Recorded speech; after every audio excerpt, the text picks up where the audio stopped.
Welcome to the Desert Sanctuary with Carl and Laura Forehand.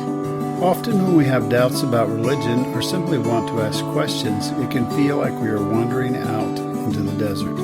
We would like to invite you to join our sanctuary, the Desert Sanctuary.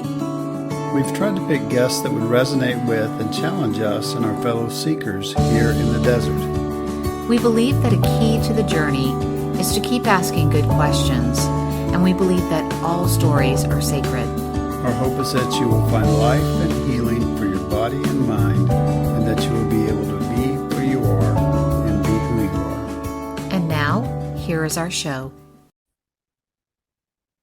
Hi, welcome to the Desert Sanctuary podcast. I'm Laura Forehand. I'm here with Carl Forehand, and we are going to dive into chapter 3 of your latest book, Campfires in the Desert, a deconstruction travel guide. And so we've already gone through chapters 1 and 2. So if you haven't listened to those podcasts, we want to encourage you to do that and then jump on to chapter 3 with us. So we're a little bit groggy. We spent all day yesterday at a trauma-informed leadership conference, which was it's people that we've seen and heard before, but I don't know. I just always come away with just this excitement, this there's work to be done kind of mentality. I kind of fluctuate between I'm super excited to I'm a little bit discouraged because there's so much work that has to be done and so many changes that have to be made, but change happens slowly. So, Yeah. but I slept on the couch night before last too. So didn't get up bright and early this morning. Yeah, but we do appreciate, when we sleep on the couch, it's at our daughter's house. And so we definitely appreciate, her just letting us crash at her place, so we're a little bit closer to the things we want to learn more about. So chapter 3 is called Get Some New Friends. And you have a quote here from the Dalai Lama. It says, "Old friends pass away, new friends appear. It is just like the days. An old day passes, a new day arrives. The important thing is to make it meaningful, a meaningful friend or a meaningful day." And so I'm just going to let you kind of kick us off and, kind of tell us the nuts and bolts of this chapter. Yeah, I think when I started to look back on my friends, I had a couple of friends in second grade. I talk about that in the book, that I thought, this is my gang. It was almost like the Little Rascals or whatever. I had a black friend that would keep us from getting beaten up by the fourth graders. And I had a howdy doody like friend. That's the best way I can describe him. But we would assume that this is our group. This is forever friends. But a year later we moved and I got new friends, right? Right. So 3rd through the 8th grade, the only people I remember was Keith and Kurt. Because Keith was one I, ran around and got in trouble with, and Kurt also was one that taught that we smoked a cigarette or two and got out of that trouble. And so that was my only friend there. But, you have friends in high school. Right. And our daughter Abby explained it to me once and said, well, maybe high school relationships weren't meant to last forever. Yeah. And that was certainly true. We went to college, went off to different areas of the country. And right after high school, I probably never had contact with 4 or 5 of them, for the rest of the time. And it's interesting though, because when I think of our granddaughter who's going into second grade, and you think those friends that you're in school with are you can't, I don't know that you think about this when you're 7 or 8 years old, but you really can't imagine having any other friends. Right. They're your friends. So yeah. The bad news is sometimes we do terrible things. You do things we wouldn't have normally done because we're loyal to that friendship. Right. And you talk about that. You said to keep friendships, or form new ones, I often acted in a way that felt inauthentic. Yeah. So can you like touch on that a little bit? Yeah, I don't know if I have a lot of examples, but just, you do the things that your friends are doing. And Yeah. depending on who's kind of the lead dog in that pack, it's, basically whatever that person's suggesting, then we do that to preserve the friendship, Right.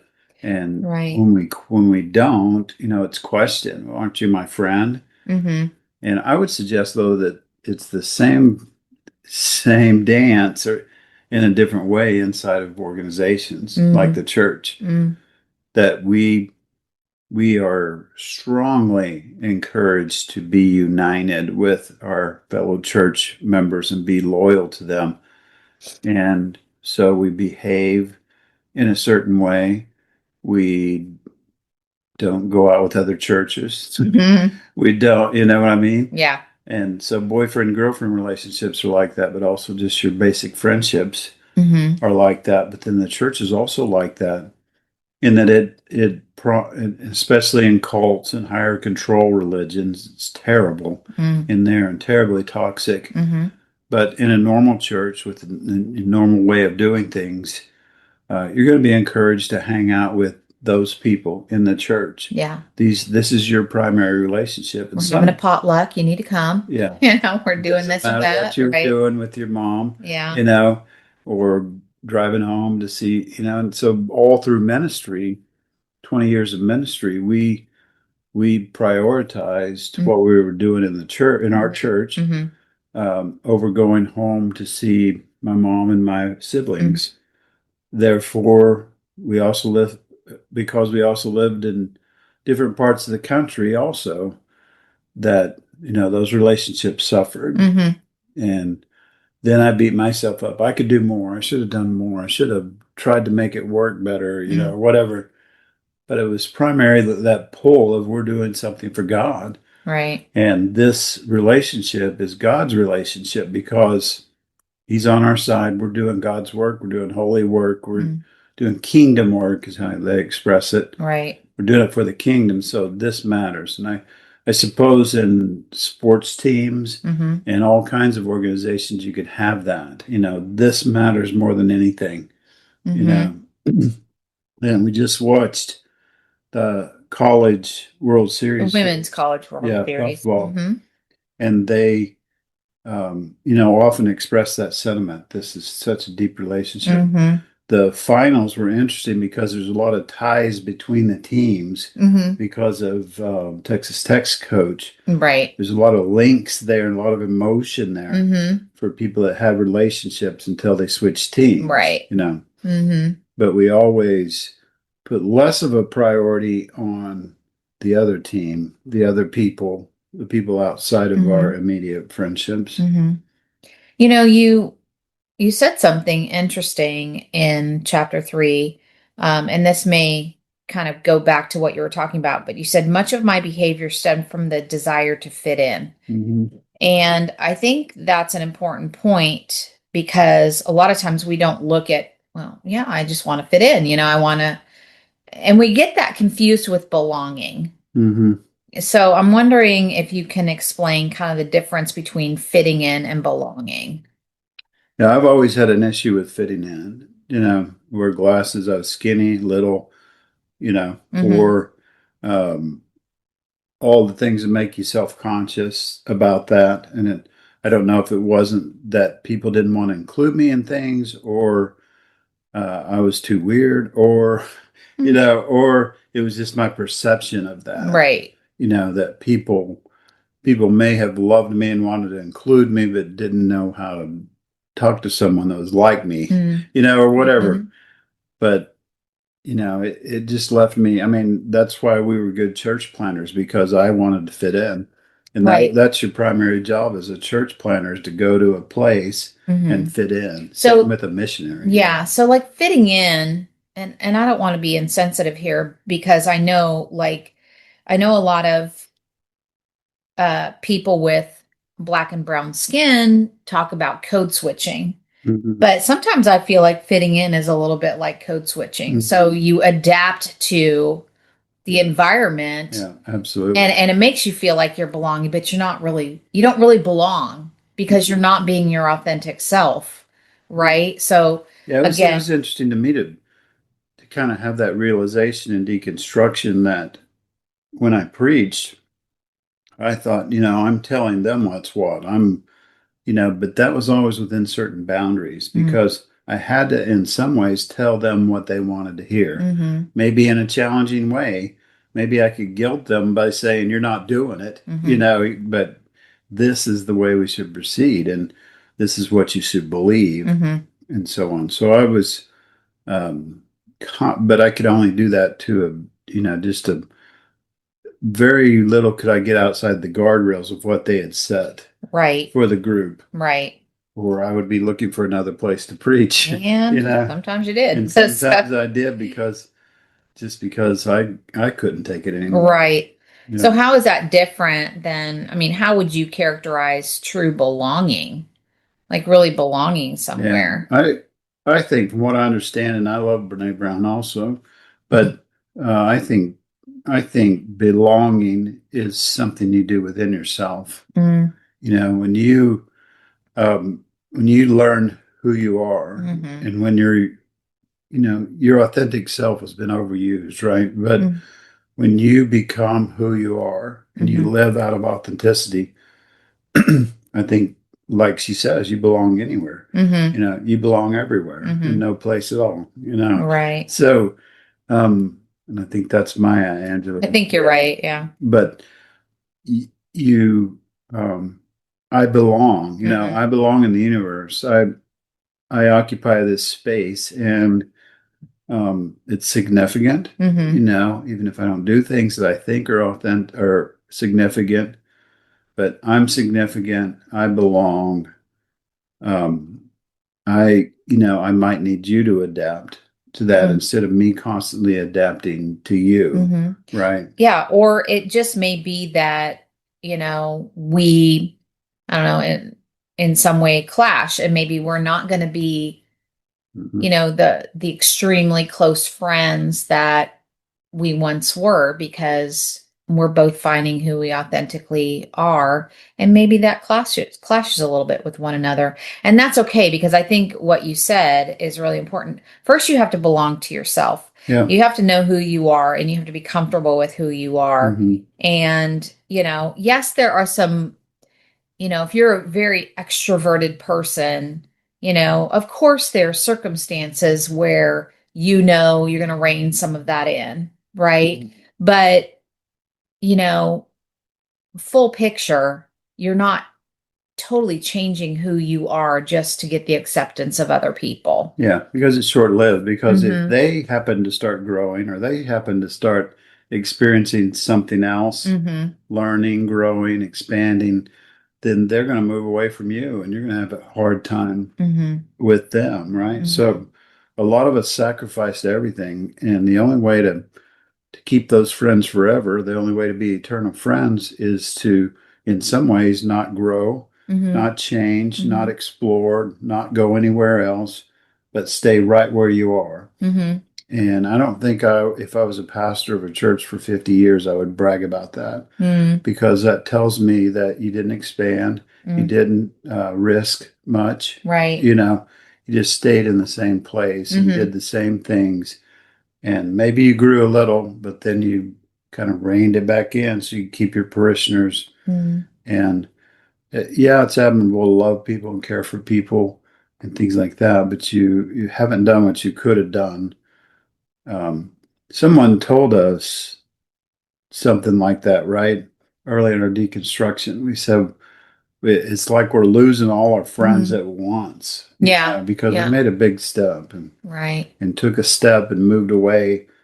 And it seemed like, well, no one's calling us back now. We're not in the Mm-hmm. group. Um, and the person said, well, you'll find some new friends. Mm-hmm. And it was true. Yeah. I think too, we have to have that mind shift. Okay. So, like, if I'm using my granddaughter as an example, when you're in first grade, second grade, you know, basically your whole class is, your friends, Mhm. right? Best friends, Everybody's your friend, best or friend. you have you can have a best friend or several best friends, or they have neighbors who are friends and things like that. And I think as you get older, you realize that it's just a few of those really authentic friendships that matter. I'm thinking back as we're talking, I have a friend that I'm Facebook friends with, and we've been like, we were really, really good friends in high school. Yeah. And we haven't we've stayed in touch on a very surface level, right? Because we're Facebook friends and we like each other's things and Hmm. we see what's going on in each other's lives, but we're not like in each other's lives. Um, and I wonder, if we ever got together, what would that relationship look like? Because we've had so many life altering things happen in both of our lives, right? And so we're not those same people that we were in high school, but there's still that relationship there, but it does change. It does change. And in a few cases where I've reached out to some of the friends in the past, Mm-hmm. um, I would just say in some cases it's frightening, Mm, to how much people didn't ever change, didn't grow, didn't mm, explore. mm-hmm, They're exactly in the same place they were mm-hmm, in high school, right? mm-hmm. But even if they have explored, even if they've gone and done their own thing and reached out into the world, we still may be at different places Yeah. and not have the same beliefs Mm-hmm. religiously, or not be doing the same thing or living in the same part of the country or whatever. So, but to, you know, put some kind of spiritual or demand on maintaining those Mm. friendships, I think may be more damaging than good most of the time. So, when we moved from church to church, Hmm. there was a circumstance that caused us, probably like a little uncomfortableness or a little riff, for lack of a better word, that happened that caused us to leave, Hmm. you know. Um, and a lot of people didn't, stay in communication with us. But like then I think about my high school friends that I still am at least in communication with, right? It may not be on the same level.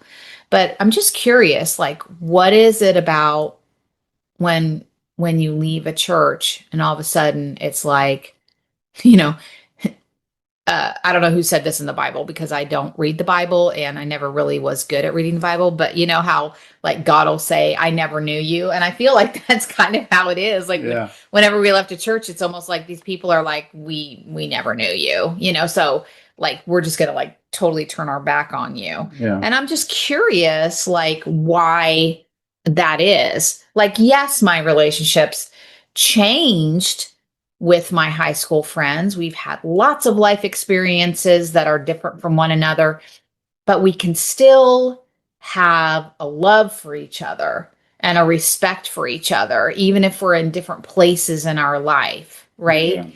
But there's something about the dynamics of organized religion that it's like, and I don't know if this is, I don't know if people listening, if this has been your experience as you've deconstructed, but I just feel like, I mean, I can count literally on one hand, one finger, the people that have like stayed friends with us. Hmm. Yeah. So at the first church, when we were getting ready, we're about the time we were leaving. Something happened with the school. The school was declining. It was a Mm-hmm. consolidated school. Right. Just there weren't as many people around and so on. And they had a chance to merge with another school nearby and become a bigger consolidated school that would last maybe 10, 15 years Right. longer. Mm-hmm. They couldn't do that because this community over here, wasn't great friends with this community over here, even though they live 6 or 8 miles away from each other and we're almost exactly the same. Right. But something about our survival says, well, we got to survive. Maybe it was from being on the plains, and having all kinds of enemies and threats and so on. So we band together, right? And these are our primary relationships. And those guys over there are other, they're bad. Right. And the church has done a really good job, a really vibrant job of portraying everything outside of our church as other. Right. So then if you leave, we don't know where you're going. We don't know what you're doing. We don't pay attention even when you leave where you're going, because you're just leaving us. And all I can see is how it affects me. Right. Yeah. And so there was a lot of that going on when we left that situation. But churches seem, since there's the illusion of a higher goal, a higher meaning, a higher purpose, we've convinced ourselves that even though we're a rural church and we're only 80 people, we're significant. We're doing kingdom work, and those guys over there are wrong. They're in fact, they're bad, and we don't want anything to affect what we have or our stability or anything. So we're not going to take risks. And so, in many ways, the church is the worst at that, not letting people grow, not letting people experience things outside. And there's different levels of control that they use to maintain that. It's interesting because, the church talks about unity and things like that, but I really do think that we have to unpack that message of unity. And I think unity means inside this building, we need to be united. Because if we look at our even small town here, what are there, 5 churches? Like I remember when you were a pastor, you would try to get community, like all churches together to do community type things, right? And it just it never really came to fruition. So Because I think of, or just because of, maybe that mentality of we are united, but we're united inside this church where we're doing everything right. And we're not really sure, like you said, what songs are you guys going to sing? What do you really believe? I mean, there's just this level of fear, in my opinion, like you said, of the other. Yeah, and I think the long-term friends that we actually have, the genuine ones, like mine with my son, is because we've both grown and changed and experienced other things. And in a way, now we're sharing those experiences with each other. And JD many times shares his experience from living life and doing something different and not living anywhere close to us. That now, because of technology, we can be pretty close. Right. And, I'm not saying you can't have a long-term friend, but sometimes not pursuing what you really desire and what your heart and your soul is longing for because of this relationship. If the other side of the relationship doesn't want to grow or change or go with you, then sometimes you got to move on. And then sometimes it's really, really, really for the best. There were a few pastors in my journey that I really wanted to be on their staff. And now, years later, I'm so glad they didn't let me. Right. But in the moment, it is painful. Yeah. I mean, we still, when we still have those moments, right, with certain people, certain influencers that are out there, and, you think you're kind of on the same page, and then you realize that, they don't get back in touch with you, or, they're too busy to whatever. And, it's still painful, and you still have to kind of, experience those emotions, that what you thought was this relationship, even out here in the desert, what you thought, was a relationship where you were on the same page, striving for the same thing, to help hurting people, to help victims, of spiritual abuse and whatnot. Sometimes you still, you know, run up against people that just don't have time for you, you know? Yeah. And it's, kind of you're one of the reasons I don't fit in very well is because I'm constantly investigating something else. Um, I've never been very content with just sitting still Mm-hmm. and accepting what is. Mm-hmm. And because then I say, well, what about Buddhism? What is it? Does it have anything to teach us? And so I move over and investigate that, and then people get upset with me because you're doing meditation and yoga, and um, you're investigating this. Well, Mm-hmm. have you ever looked in them? No, I would never touch Again, that, it's a fear thing. and Yeah. don't even know why, Mm-hmm. right? Right. And Yeah. so, there's got to be a balance, I think, of settling in and making some roots and um, establishing a family, those kind of things. There's some times when we need to sit still Mm-hmm. and enjoy the relationships we have. Mm-hmm. But there's also a time when we need to leave those relationships. Mm-hmm. And I'm thankful that you and I have stayed together. Although we don't So, consider ourselves friends, I know a lot of married couples do, yeah, and it's that's fine. different. Marriage is different than a We think friendship. we think it is. But I think we also want to stress, you can tell me if you agree, but I, I also want to stress that you don't need to stay in a very toxic relationship No. especially if there's abuse, Yeah. neglect, um, all those things. If one person refuses to address those things Mm-hmm. and get better, Mm-hmm. then I don't think a marriage relationship has to last forever. Just Yeah. like a church relationship or a good friend, Mm-hmm. there's Sometimes they don't. times when they don't, Mm-hmm. and you might be much better on to begin rebuilding Mm-hmm. part of your life and move on. It's Mm-hmm. tough. It's really hard. Yeah. Experience family members going through that. Yeah. It's really hard, Mm-hmm. but um, we don't condone suffering Mm, through your marriage until you die. no. Um, I I love long term commitment, but then the couple's got to work hard Mm-hmm. to not to agree on everything, but to cooperate with each other Yeah. and understand each other Mm-hmm. and forgive each other, but not to the extent that you allow abuse to continue. Right. Right. So you asked a couple of questions at the end, and I don't know, maybe this will just help give people something to think about as they're traveling through this deconstruction travel guide. But what are some reasons people can't travel with us? I mean, I do think fear is a big Yeah. one, especially inside of organized religion, right? Because if we have left the church, which we did several years ago, and we're starting to think about, other things other than, the Trinity Hmm. as being the answer to all things, Hmm. I can see that fear would be a huge reason why people can't travel with us. But what are some of the other?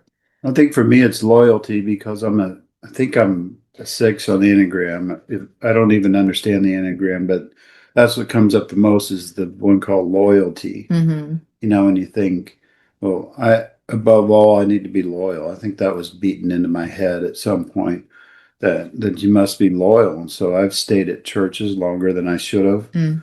Um, Stayed in friendships longer Mm-hmm. than I should, or tried to convince someone that doesn't want to go with me on the journey to go with me, Mm-hmm. or to join my cause or whatever. So I don't know if I answered your question, but Yeah, no, I one of the think things. I think there's lots of reasons, Mhm.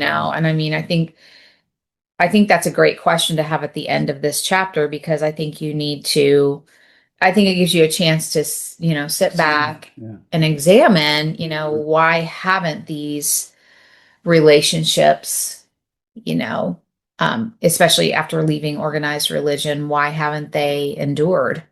Um, but then I like to think about, I mean, I think you have to process the loss of those relationships, Hmm. but then and in the same moment, and I'm to this point now in my life where I can do this. Like, yes, I acknowledge that is painful when Hmm. people I thought were my friends are no longer want to talk to me or whatever. Yeah. But then I do think about the amazing, deep, really true relationships that we've established out here in the desert. And so many of those were actually when everything was online, right? And we were doing so many things online, and we've had the pleasure of since then, since meeting online, of actually meeting, like seeing these people face to face. Yeah. I mean, and even some of those didn't last, right? Because again, we had this commonality, and even after we met, face to face, we still had that commonality. And then, things started, there became this fork in the road. And so there are some relationships that we established, back in 2020 and maybe even before that we no longer have with people because again, to me, I think that fear plays such a big part. We decided to go in this direction, whether we think that's right, wrong, or whatever. And that maybe brought about some fear in some people that they weren't quite ready to leave all things Christianity. Yeah. I was thinking about some of the people in high school, and just really movies I've watched, and things I've seen, and things I've heard about, books I've read, and so on. That sometimes, like in high school, you think about the people that want to be popular. They go to any lengths to, this is my friend, this is my other friend, this is my other friend, and they all want to be my friend, and really hyper focused on that. When those people are, you notice by the end of high school, they end up with no friends because they just have to be good friends with everybody, and everybody has to confirm and agree with them. And it's kind of a little micro, vision of the world. Right. Where there's only so many close relationships we can maintain, and certainly not with a whole church. That's why it's guided by someone kind of controlling everything, usually. Right. But so yeah, go ahead. Yeah, it's just okay. It's okay to move on from a friendship. I'm also not going to make sure I'm clear. I'm not condoning, kind of a lighthearted commitment. Oh yeah. To people, and or a lighthearted, that everybody that just disagrees with you is not your friend anymore. Right. I don't want to promote that. Yeah, I was going to say, kind of to wrap this up, honest talk here, how did it feel when people withdrew from us? It was very painful, especially in the beginning. And I'm not saying that some days still aren't painful. I mean, we kind of just went through something, maybe just a few days ago, and, feeling like I'll speak for you and you can clean this up, but, just somebody you thought was a friend, it's just not getting back with you and things like that. And, then started doing a little bit of gaslighting and stuff like that. And it's like those situations still, cause us to be hurt, and they're still painful. So we sure don't want to make it sound like, oh, we've got this all together and, people will come and go and whatever. It's not like that, because we as humans are hardwired for connection and relationships. And, especially what we just went to yesterday with the trauma leadership conference that we went to. I mean, it was all about relationships, and absolutely, we are made to be in relationship with one another. And so when those relationships are fractured or no longer viable, of course, it's painful. And I think you need to, sit with that and process that. I don't think you should just be like, oh, well, no big deal, because it is a big deal. Yeah. It is a big deal. Yeah. So, yeah, I think the fact that we need connection doesn't necessarily mean that we have to have connection with you. right. Right. I mean, because, in a high control religion, it says, it doesn't matter whether you like me or not, and it doesn't matter whether I hurt you or not. You got to forgive me. You got to have unconditional love for me, and you got to stay. And suffering, well, that's probably your fault anyhow. And you get into a lot of that kind of stuff. Right. So finding the right balance is tough, but it kind of starts with what that person told us. You'll find some new friends, Mm-hmm. and they may be better, Mm-hmm. and Right. sometimes they're not, and Mm-hmm. sometimes you got to move on again. You know, Mm-hmm. it's just that journey that we go through. Yeah. And just give yourself, grace on that journey. Allow yourself to process whatever you're feeling when, those relationships become fractured for whatever reason. Yeah. Um, yeah. So definitely a great chapter and a lot to think about. And like I like to think about the growth that I've made from 10 years ago to now. But like I said earlier, it doesn't mean that it still doesn't hurt when, Hmm. there's a fracture in that relationship. Yeah. Yeah. So I would just publicly apologize to Laura because I've dragged her through. I tend to move at a rapid pace, and when I learn something, I'm wanting to experience it and try it and see what it's like and so on.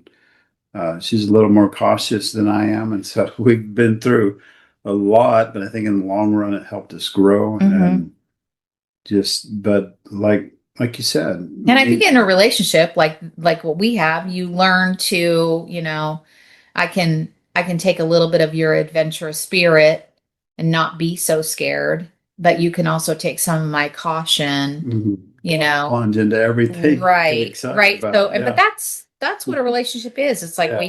we can borrow from each other when we need that Yeah. particular quality. It's you can't maintain 100 of those That's relationships. true. There's a limit, Hmm. to how many things you can focus on and dedicate yourself to. Hmm. And sometimes the church forces us into a corner that we don't necessarily need to be in. Right. Right. Right. So, we just want to encourage our listeners again to check out this book, Campfires in the Desert, a deconstruction travel guide. You can get it on Kindle. I believe it's still 99 cents. Hmm. You can correct me if I'm wrong. Yeah, Uh, that and the trauma book is also 99 cents on okay. Kindle. Okay. Yeah. What's the title of the trauma book? Evolving from Religious Trauma. Okay. And audiobook, this one It's 5.99. is 5.99. Yeah. And I don't know what the other one Worth is, it. It's but AI generated, but it's good. it is good, you Yeah. guys. Like Yeah. that is how I'm kind of preparing myself Me for too. these podcasts as I have the book in front of me and I'm letting the audio read it to me as I'm following along and then I can pause it and I can jot my questions in the book You said and you got it for free. I did get it for free because I have an Audible subscription. So something to think about, if you have an Audible subscription, you might want to look up Campfires in the Desert and see if like I literally was just gonna, get it so that I could do this. And it was like, okay, it's in your library. I didn't have Yeah. to pay a dime for it. So something to consider there. But we want to encourage you guys to get your hands on the book or listen to the audio book. Um, again, we like to always say this, and I'm speaking for both of us, so Mhm. clean it up for me if you want. Yeah. But if you struggle like to get these books in your hands, reach out to us. Like Mhm. we are not opposed. I mean, we're not living on a mansion on a hill because Carl's a writer, just FYI. So, we don't have any problem like helping people out and getting a book in their hands if Yeah. they truly can't find a Yeah. way to do it We want themselves. you to read it and experience it. Exactly. Don't have to agree, but it may challenge you a little bit, especially this one. It's going to challenge you to face the hard work of your trauma and your hurt and your harm that you've experienced in your life. So we want you to read it. We want you to experience it, and then if you disagree, come tell us and Yeah. talk to us about it. It'd be great. We're But open to conversation. we are. We're not open to bullying and things like that. So just know that we would love to have a conversation about this, whether you agree or not. Um, but that's always our goal is to have that open dialogue and not continue the hurt and the harm that maybe we experienced in church In or some in cases, other areas. yeah. Yeah. in other areas of your life, we want to start having those open and honest conversations that Yeah, promote healing. absolutely. I want to encourage you as always to be where you are, be who you are, and be at peace. Thanks for tuning in. Thank you for joining us today on the Desert Sanctuary podcast. Remember, all who wander in the desert are not lost. We believe all of our stories are sacred. We are always here if you need someone to hear your story. Check out our blog on Pathos and also our YouTube channel. And stay tuned for our Leaning Forward conference. Remember, we love you. And be at peace.